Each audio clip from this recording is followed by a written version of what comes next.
Coming to you from the Hudson Media Group studio, this is Talking Politics, and I am New Jersey's premier journalist and top 100 Latino via the Latino Spirit Online magazine. In 2021, Fernando Uribe. Hope you all had a wonderful week. Hopefully many of you are continue to get vaccinated and certainly wearing your masks and practicing safe social distancing. So let's try to beat this pandemic, folks, once and for all here in 2021. And in the meantime, as you know, there's a lot to discuss. So let's get started. Here's what I'm thinking about right now. Well, ladies and gentlemen, here in the state of New Jersey, if the day ends with a Y, then you know that Trenton continues to be tone deaf, which apparently has become quite customary 7 days of the week. And here's the latest scam that I think will be coming down our way fairly soon. Now, it's being reported by various news outlets, which include Insider NJ, New Jersey Globe, and even national ones as well, that New Jersey could indeed get rid of the current gas tax now that it's jumped astronomically in recent years. But even if the state moves forward, drivers may still find a way to have to dig even deeper into their pockets, especially if the legislators in Trenton get their way. Now, state officials have said that they're looking, and you always have to worry when they say they're looking into something, because rest assured, they're probably already trying to get the ball in motion. They're looking to replacing the gas tax with a mileage fee, a plan that would help New Jersey deal with the rising number of electric cars, as if most of New Jerseyans can afford electric cars anyway, about hitting the road. Now, with a mileage fee, each car would be equipped with a mileage counter that tracks its usage. Now, the State Department of Transportation in Trenton, along with the Eastern Transportation Coalition, which consists of a partnership of 17 states, along with the District of Columbia, formerly known as the I-95 Corridor Coalition, told recent outlets this week that it's studying the feasibility of a mileage-based user fee as a sustainable alternative to the gas tax. Now, a spokesman for the department, Stephen Shapiro, said the results of the study are not yet available. Quote, until such time, there is no plan to utilize a mileage-based user fee as a replacement for the gas tax. Now, Transportation Commissioner Diane Gutierrez Sassetti told Newsroom New Jersey this week, however, that the state needs to be thinking about the future and that switching from a gas tax to a mileage fee would address the potential revenue loss caused by less gasoline usage. But she also acknowledged that a change to a mileage fee could also raise new concerns. Now, folks, what makes this story significant is the following. And listen, and justifiably so, people are very concerned about putting any type of onboard unit in their car. If we all remember, when E-ZPass first started, it was the same thing, according to the Transportation Secretary. Quote, we're not interested in where people are going. Now, last year, the New Jersey gas tax jumped as the state dug itself out of a financial hole caused by the coronavirus pandemic. Well, I mean, it's also the fact that Trenton doesn't know how to budget correctly, and they spend like drunken sailors. Again, nothing against the brave men and women of that branch of the armed forces, but as we all know, economics is a subject that many in Trenton seem to have either slept through in high school or failed to take it all together when they went to college, if any of them went to college to begin with. Now, lower fuel consumption trends, again, which were exacerbated by the COVID pandemic, again, let's sort of look at this through some very shaded eyes, folks, necessitated a gas tax increase of 9.3 cents per gallon, according to state officials. Now, due to the formula explicitly outlined in the law that was passed a few years ago, the tax rate on gasoline and diesel fuel increased on October 1st of last year from 30.9 cents to 40.2 cents for gasoline and from 34.9 cents to 44.2 cents for diesel fuel. Now, when that's coupled with the current 10.5 cent motor fuels tax rate on gasoline and the 13.5 cent rate for diesel fuel, the total tax rates for gasoline and diesel fuels now collectively are 50.7 cents and 57.7 cents. Now, the tax hike compiled with the 2016 law that was passed under then Governor Christie, and again, still a democratically controlled legislature, that requires a steady stream of revenue to support the state's Transportation Trust Fund program. And if there are not enough funds, the gas tax will eventually rise every October 1st. So I want to give you a little bit of a perspective, folks, about why this story is so important. And it's a reminder again that Trenton continues to be tone deaf. Because we saw even at the national level, Pete Buttigieg and his illustrious knowledge, right, as the transportation secretary under the Biden administration, said he was also thinking about maybe the necessity of a mileage tax on Americans. Well, we all know that, again, when we talk about liberals and we talk about many on the left, they struggle with subjects like economics and policy and budgeting. We all know this. We know the problem is symptomatic here in Trenton. But folks, this is a reminder that when you hear about state officials talking about, oh, they're looking into this plan, trust me when I tell you, it's really well underway. And they really want to find a way to shove it down our throats. And again, ladies and gentlemen, Democrats control the legislature. They have so for nearly 20 years now. So when it comes to, asking why is the state in such a fiscal mess? Why is New Jersey still having the highest property taxes in the country? Why are we still having one of the highest gas taxes in the country? Folks, it's not because of conservatives like me, because we have no say in the legislature. We have no say when it comes to policy. We have no say when it comes to budgeting. You know what? Who does have a say? It's Democrats, and mostly far-left Democrats who, again, for whatever reason, you struggle with economics. You struggle with basic math. It seems like you think that Trenton is capable of printing money, and that's not the case. How about instead of maybe taxing something or let's say implementing an additional fee, how about you cut some fat from the state budget? Folks, it's mid-May, and as you all know, under the state constitution here in New Jersey, a state budget has to be signed into law before midnight on June 30th, because if the clock strikes 12:01 a.m. on July the 1st, guess what? And there's no budget signed, the state shuts down. We've seen that in recent years, right? We saw it under Governor Christie, even going back a few years before to Governor Corzine. So it wouldn't be the first time that the state obviously doesn't get their blank together. And consequently, it affects all of us with a state shutdown, a shutdown of state services, whatever. Folks, again, it reminds you why people in Trenton are tone deaf. And now we're hearing about a mileage fee, perhaps.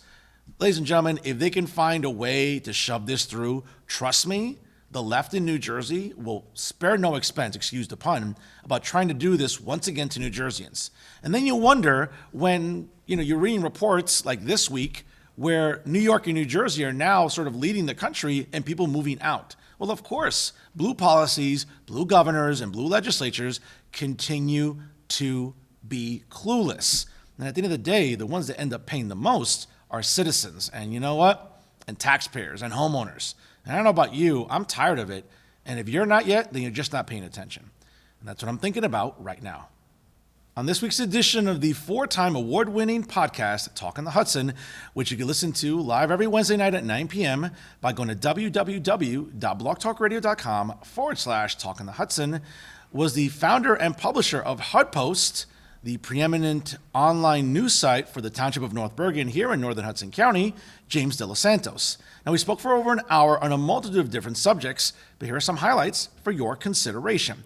First and foremost, we talked about the evolution of Hudpost as when it first started to what it is right now, and arguably, folks, it's one of the better news sites here in Hudson County. Let's check out what James had to say.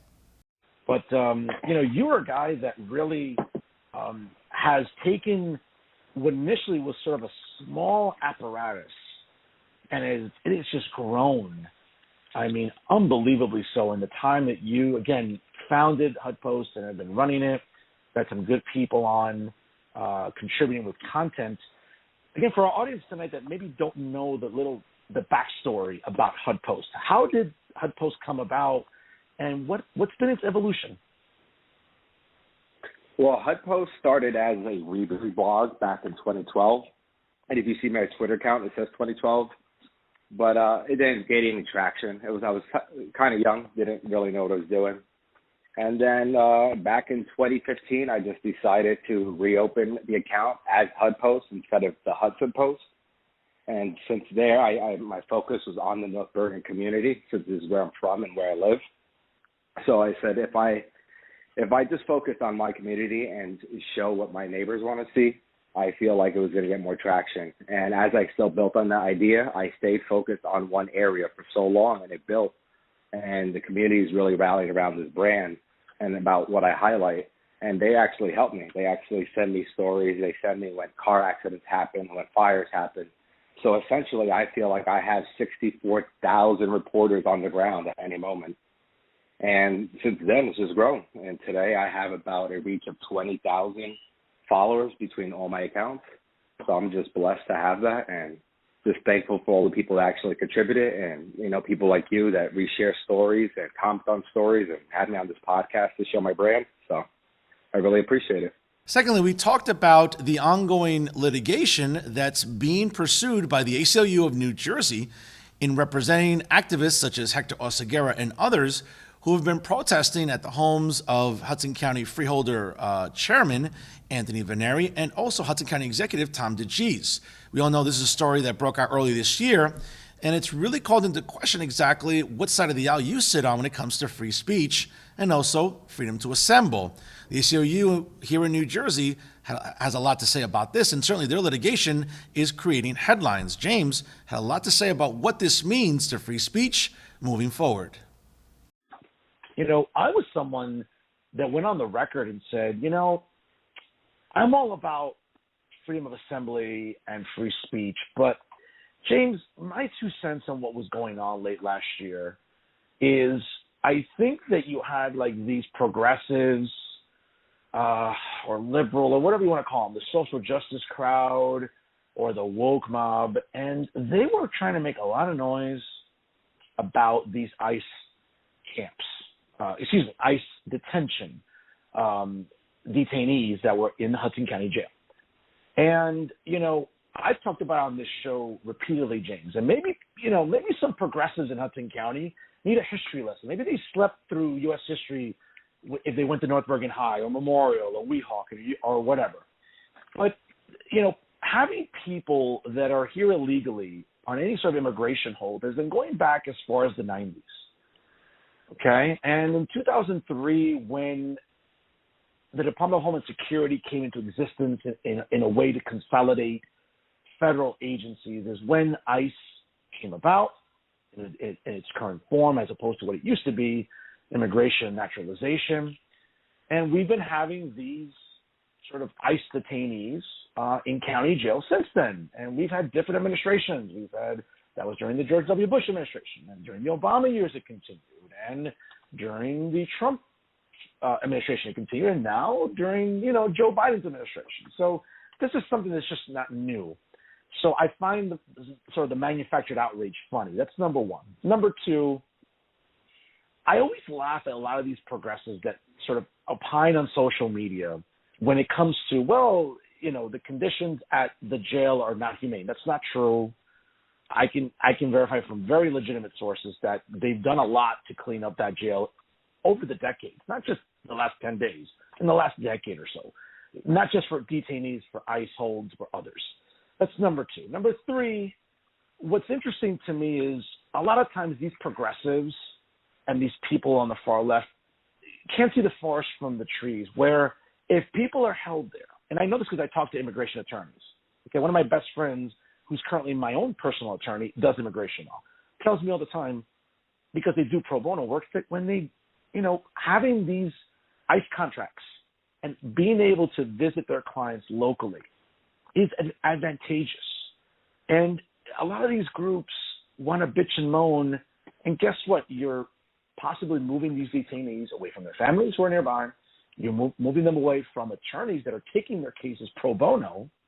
And what's the solution? Oh yeah, let's bitch and moan about removing ICE contracts, and then they're relocated to Harrisburg, Pennsylvania, or Mobile, Alabama.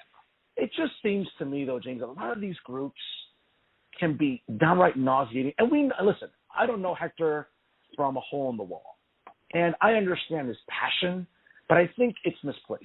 And we see a lot of these progressives locally that take to social media, that have come and attacked me, whether it's Hector, whether it's another winner like Roger Quesada, or these other lunatics that take to social media and seem to think that if you disagree with them, then you're a xenophobe, you're a bigot. I'm none of those things.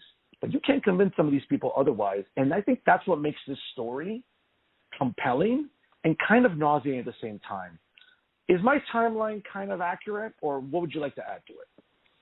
All right, so I'll address it's kind of two things that we're putting out here. One is the actual story about what actually is happening and why ACLU is jumping in to defend Hector and some of the people that were there at the protest, and the other is the ICE contract.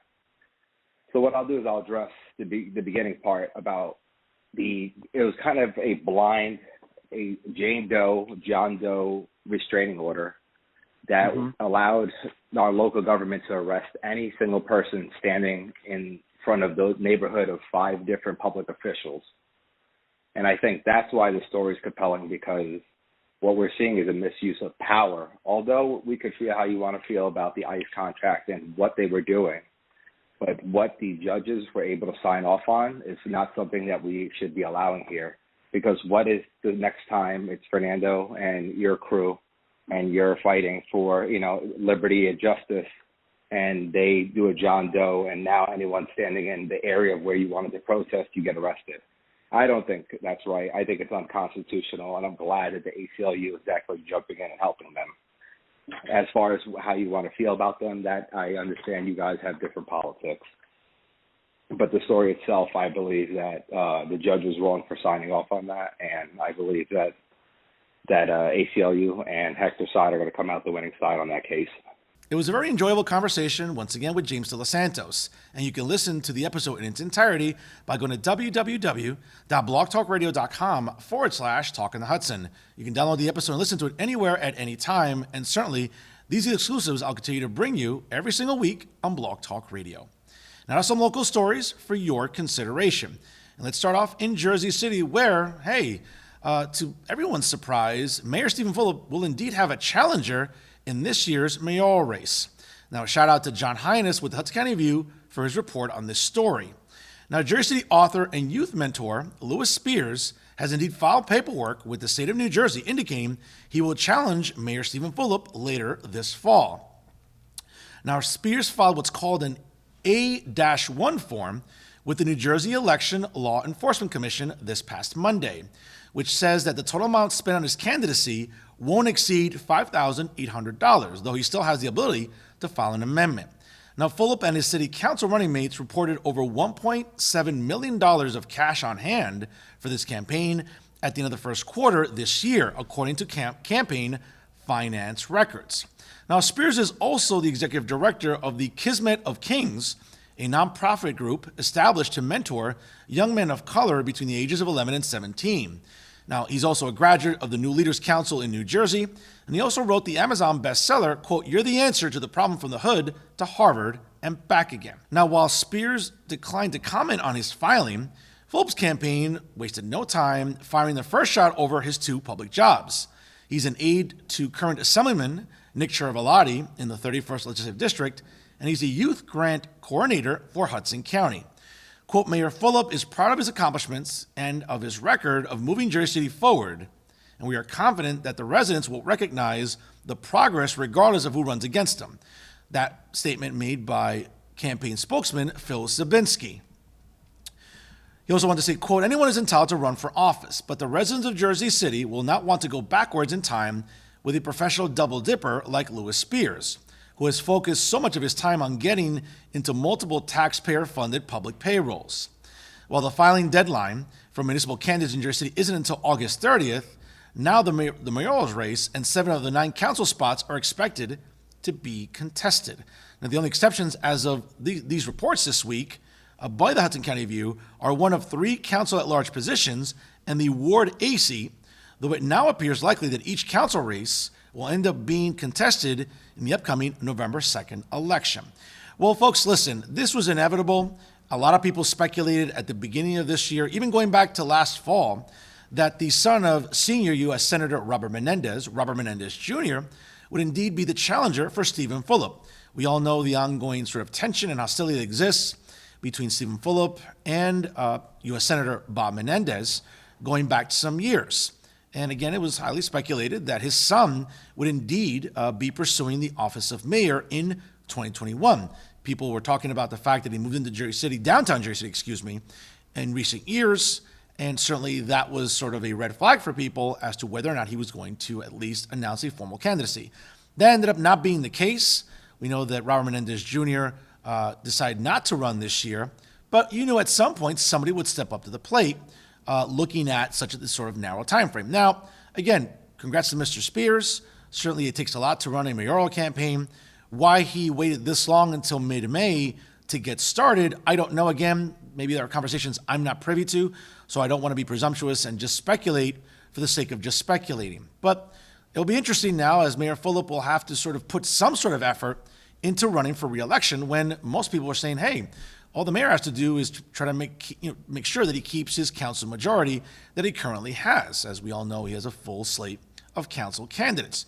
Remains to be seen, though, who will be running on Mr. Spears' ticket. But you know what? We'll talk about that in the weeks and months ahead right here on Talking Politics. Staying in Jersey City, another individual has also filed for candidacy. Now, it's not for mayor, but it's for a council seat. And once again, a shout out to John Hines with the Hudson County Review for his report on this story. Now, former Jersey City Ward B councilman Chris Gatson has announced that he'll be on the ballot again this fall, this time seeking a seat at large. Now, again, let me just give you some context here about why this story is so significant. Now, Gatson this week said, quote, I've decided to give it a shot again because even if the opposition has the money, there's a need for that authentic, community-minded leadership.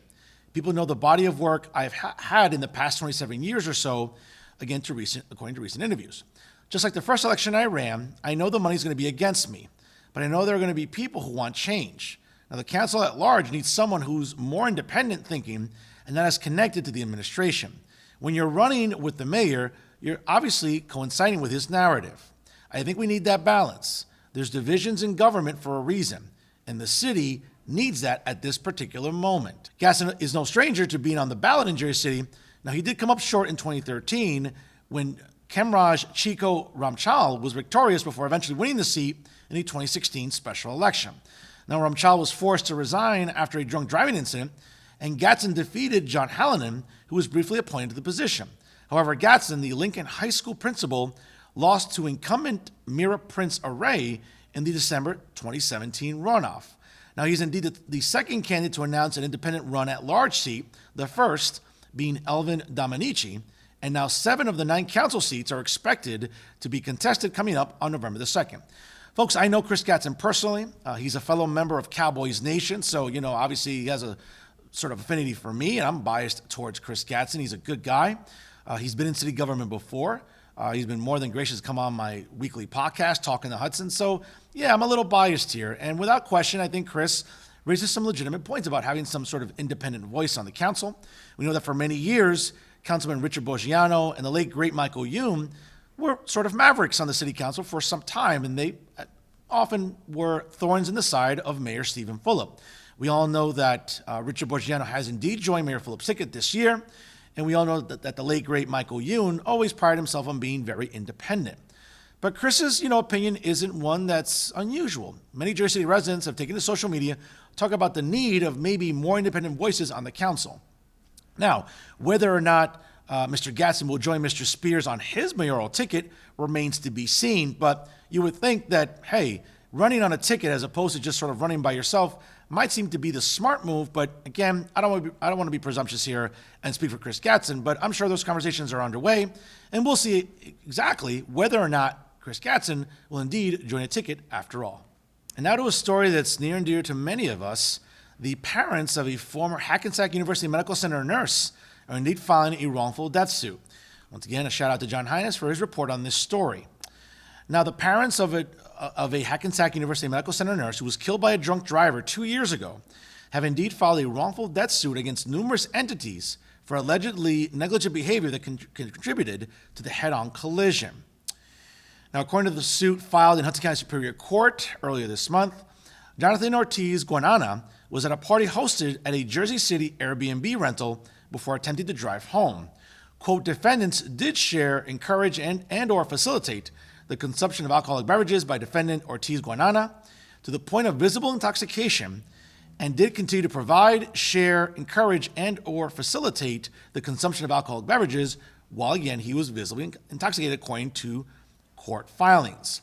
Now, Ortiz Guanana was sentenced to 9 years in prison this past October after pleading guilty to causing the May 5th, 2019 death on Patterson Plank Road in the Jersey City Heights that killed Adriana Riano, a 32-year-old nurse. In addition to suing the host of the party, Armin Rusta, Reese Balmarte, as well as Airbnb, the 6-count suit also names Ford, the New Jersey Department of Transportation, the Hudson County government, and the city of Jersey City, among others.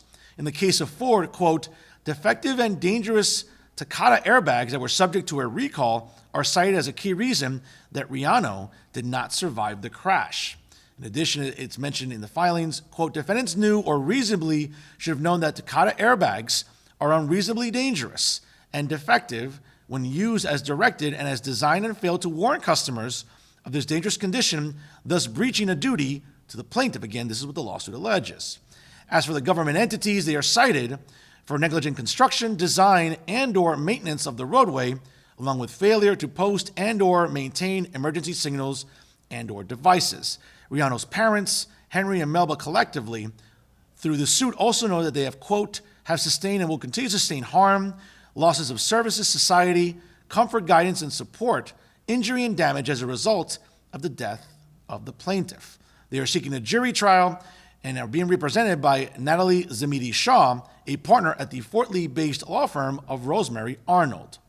Now, a GoFundMe page for Adriana Riano described her as being a loving daughter, a sister, a girlfriend, and one amazing nurse. Subsequently, that GoFundMe page raised $42,753 to date from 661 donors. Now, folks, I knew Adriana personally, and she was a wonderful woman, full of life and spirit, and was willing to help anyone at any time. And you hate to hear about a life being cut short like that. Now, how far this lawsuit will go, and listen, I feel for the parents. I can't imagine the pain that they're going through losing their daughter. And I know that oftentimes when these unfortunate incidents happen, a wrongful death suit does indeed follow. Now, I'm not an attorney, and I don't claim to be one, but who knows what exactly will be credible and legitimate once this goes to a jury trial.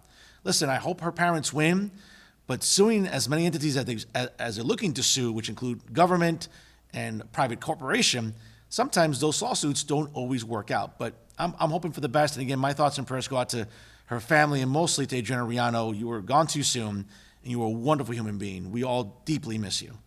And that's our show for this week. To check out all the excellent programming brought to you by the leader in independent media right here in Hudson County, the Hudson Media Group, please go to their websites, www.hmgtvshows.com and www.livestream.com/HMGTV. Don't forget to like the Hudson Media Group on Facebook and make sure you follow them both on Instagram and Twitter.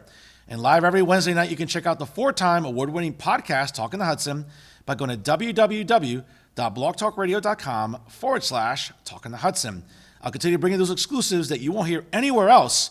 And since the podcast started in March of 2017, I'm proud to say 4 years ago and 4 years later, and also 4 awards later, the program continues to remain as popular as ever.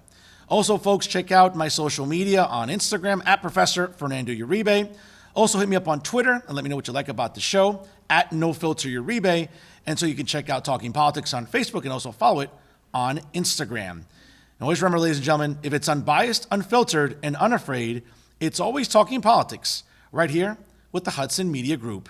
I'm New Jersey's premier journalist and top 100 Latino in 2021 via the Latino Spirit online magazine, Fernando Uribe, saying so long and thank you so much for watching.